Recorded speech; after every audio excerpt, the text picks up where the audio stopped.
Radio merupakan salah satu media tertua dan juga media bersejarah setelah media cetak koran dan majalah. Akan tetapi, di era seperti sekarang ini radio terus berimprovisasi dan juga bertransformasi untuk mengikuti perkembangan zaman. Dan dengan banyaknya peluncuran media digital, eksistensi radio dipertanyakan. Dan apakah guna radio untuk pada saat ini? Dan laporannya berikut untuk Anda. Radio pernah menjadi salah satu media tercanggih pada zamannya. Tetapi saat ini, banyak pendengar radio yang sudah berpaling ke media-media baru. Namun bukan berarti radio sudah tidak eksis di era digital. Justru radio mengikuti perkembangan zaman.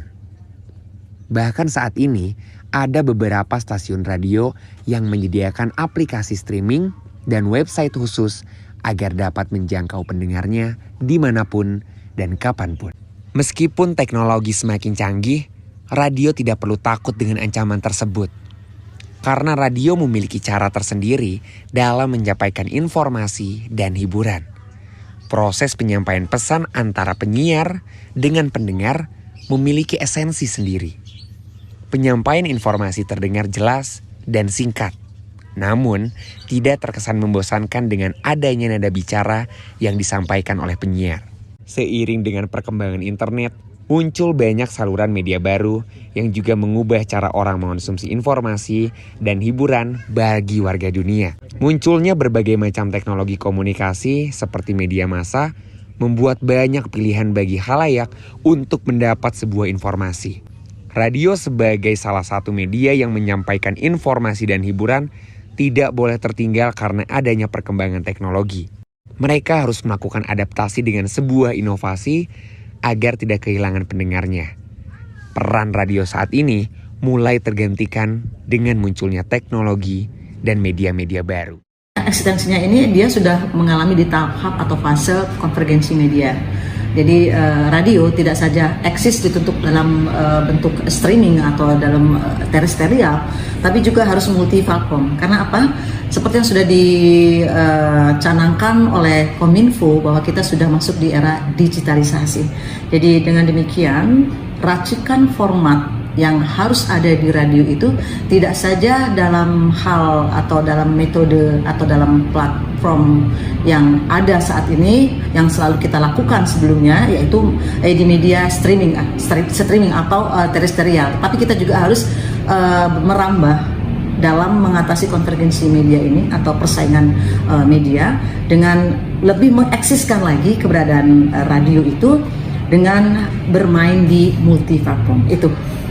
Eksistensi radio, kalau memang berbicara tentang eksistensi radio, memang sekarang banyak sekali distraksi. Salah satunya adalah sosial media dengan adanya 3 platform besar ya, mulai dari YouTube, Instagram, kemudian TikTok, kemudian juga Twitter.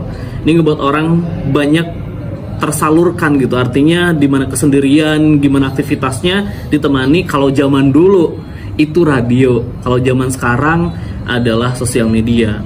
Jadi kalau dilihat dari beberapa statistik yang dikeluarkan oleh wearesocial.id, ternyata jumlah orang mendengarkan radio itu hanya tinggal 16%. Gitu. Kemudian juga jumlah orang mendengarkan durasinya kurang lebih hanya sekitar 30 menit saja.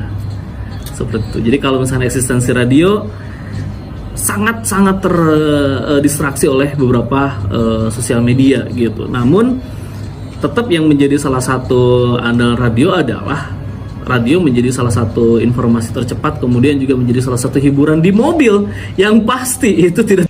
Radio zaman sekarang berbeda dengan radio zaman dulu yang masih memakai jaringan kabel. Karena radio zaman sekarang sudah tidak lagi memakai jaringan kabel dan komunikasi yang kita dapat juga sangat cepat, sesuai dengan perkembangan zaman pada saat ini. Jadi, sistem penyiaran radio zaman dulu layaknya seperti seorang yang tidak dapat mengekspresikan dirinya dengan bebas. Karena sistem penyiaran radio zaman dulu yang masih dikendalikan oleh satu orang, yaitu penguasa. Lain halnya dengan radio zaman sekarang yang sudah memiliki hak masing-masing dalam penyiarannya. Dan tidak sebagai hanya media penyampaian informasi, tetapi juga dapat digunakan sebagai media hiburan.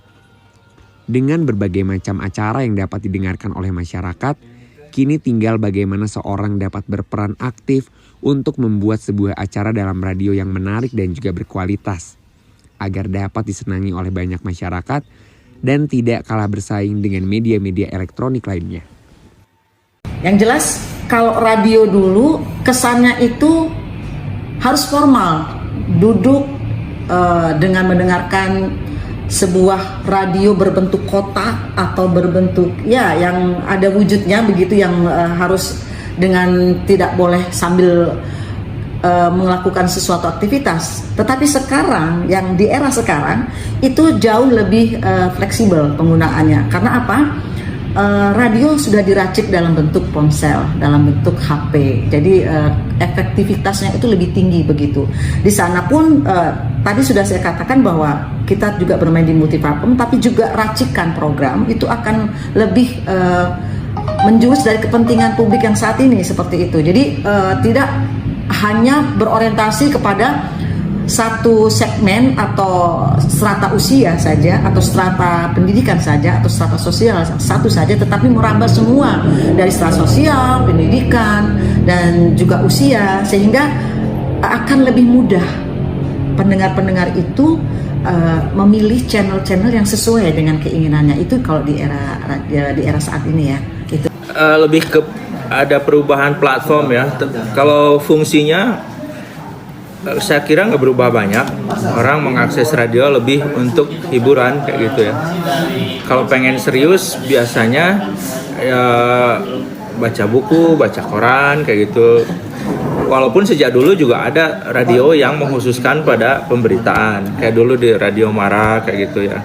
Terus yang swasta bikin PRSSSNI kayak gitu ya, selain RRI. Tapi sekarang RRI juga bikin RRI apa kayak gitu ya, untuk hiburan juga kayak gitu. Jadi kalau fungsinya tidak berubah banyak, cuma karena ada perkembangan di dunia digital, ada platform yang nyampur kayak gitu. Jadi itu berpengaruh besar sih. Tapi itu lebih ke aspek ekonominya. Jadi si radio kalau dulu masih kebagian cukup iklan, sekarang para produsen malas beriklan di radio kayak gitu. Jadi susah untuk hidup kalau radio yang biasa aja.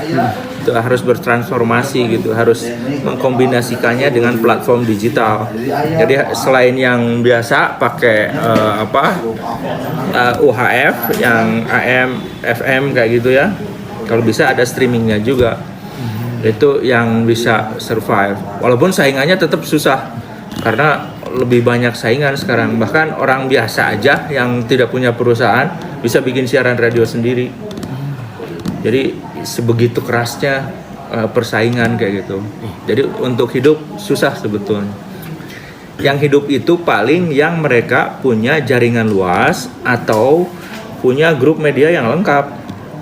TV, radio, koran, majalah kayak gitu. Itu lebih daya tahannya lebih tinggi daripada yang cuma radio usahanya.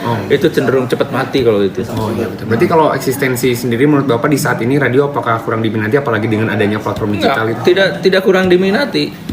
Pokoknya kalau pendengar kan kepentingannya untuk kesenangan kayak gitu ya. Ya mereka milih ya sesuai dengan yang ada gitu. Tapi fungsi itunya tetap dibutuhkan. Radio perlu menata strategi bisnis karena persaingan untuk mendapatkan iklan semakin berat. Radio pun kini mempunyai layanan streaming sehingga warga masyarakat yang menggunakan internet dapat mengakses radio dimanapun tanpa perlu membawa radio. Hal itu karena streaming dinilai menjadi solusi bagi studio radio siaran untuk mengikuti perkembangan zaman yang semakin maju, terutama di bidang internet digital. Aris masih suka dengerin radio nggak sih? Kalau sekarang udah jarang. Karena sekarang kan banyak aplikasi musik online kayak Spotify, Joox, Musikmed dan lain-lain kayak gitu. Jadi jarang banget dengerin radio gitu. Paling kalau di mobil sih paling kadang-kadang kan kalau hilang sinyal atau daerah yang susah sinyal, radio paling beralihnya gitu. Media radio yang sekilas seperti setelah ditinggalkan atau dilupakan di era digital, namun ternyata radio masih mendapatkan hati bagi para penggemar setianya. Dan masih hadir tentunya dengan mengikuti perkembangan dan juga tren yang ada. Radio boleh banyak, ya. Kemudian juga multiplatform juga mulai banyak. Sekarang kan ada podcast dan sebagainya. Tetapi ingat, orang akan mencari sesuatu yang lain yang tidak dimiliki oleh media-media lain. Nah, RRI penguatan konten yang spesifik itu yang harus dikuatkan sehingga orang tidak mendapatkan hal itu di radio lain atau di media lain. Yang ada hanya di RRI. Nah, kekuatan konten, racikan, packaging itu sangat penting untuk bagaimana radio itu lebih eksis untuk semua pendengar dan semua kalangan seperti itu. Jadi konten ya, kekuatannya di konten. Konten is the king kalau di radio. Oke, seperti itu. Ada istilahnya adalah konvergensi media. Konvergensi media itu adalah bagaimana media ini akan digabungkan, akan dikombinasi dengan platform yang menjadi distraksi tadi. Jadi bagaimana radio mampu bertahan di gempuran era sosial media, maka radio harus punya juga sosial media. Artinya radio harus multi platform jadinya, bukan hanya terestrial, tapi dia harus punya streaming, punya aplikasi, dan juga dia harus juga mampu mengembangkan berbagai sosial medianya. Konten-konten siaran disebarluaskan juga melalui media-media platform tadi. Banyaknya pernyataan bahwa pendengar radio kini perlahan mulai turun seiring dengan bertumbuhnya media online saat ini. Lantas, bagaimana radio di masa depan? Apakah masih tetap bertahan dan akan eksis seperti sekarang? Radio, kalau untuk radio, kalau yang versi radio yang asli gitu radio ya, kayaknya sih bakal gak kepake gitu. Di museum kan mungkin ya, tapi kan di HP juga sekarang masih ada radio gitu, belum dihilangkan mode radio juga, jadi bakal tetap ada lah, tapi lewat smartphone paling kayak gitu. Tetap tersegmentasi sesuai dengan genre musik, itu terutama itu ciri khas radio ya, itu lebih ke musik. Karena audio kayak gitu ya, orang mengkonsumsinya dengan asumsi bahwa indera lain bisa multitasking atau sambil merem buat istirahat kayak gitu ya. Jadi tetap fungsi terbesarnya adalah broadcast musik. Yang kedua, kalaupun mau ada broadcast informasi, nggak bisa panjang-panjang. Karena karena motif orang dengar radio terutama untuk hiburan, bukan untuk mendapatkan informasi. Gitu. Yang ketiga, kalau mau nyari untung, nggak bisa bisnis radio aja, karena itu pasti tergilas oleh media yang punya banyak macam media kayak gitu, pasti mati itu. Kalau radio, prediksi kita ke depan itu dikelola dengan SDM yang mumpuni, yang betul-betul profesional, juga ditunjang dengan kondisi alat yang serba canggih, apalagi kita sudah di era digitalisasi, dan kekuatan konten dan program dalam pengelolaannya, saya yakin akan tetap dibutuhkan walaupun masa berganti, walaupun tahun terus berganti. Tetapi kebutuhan-kebutuhan publik yang beragam itu akan bisa terpenuhi dengan pemilihan konten dan program yang sesuai yang diinginkan oleh masyarakat. Mau tidak mau, radio harus bertransformasi, terus mengikuti perkembangan zaman kalau tidak ingin ditinggalkan oleh pendengarnya. Seperti itu. Bagaimana radio di masa depan tergantung dari apa yang dilakukan insan radio hari ini. Gitu. Selama ada platform-platform baru, maka mau tidak mau, suka tidak suka, radio harus juga mengikuti perkembangan zamannya. Konvergensi media baru juga. Kemudian yang kedua adalah konten-konten yang dihadirkan harus tetap menjadi salah satu konten yang menghibur dan juga memberikan sebuah informasi yang cepat dan juga tepat. Saya pikir itu yang bisa dilakukan. Masa depan seperti apa tergantung dilakukan insan radio saat ini.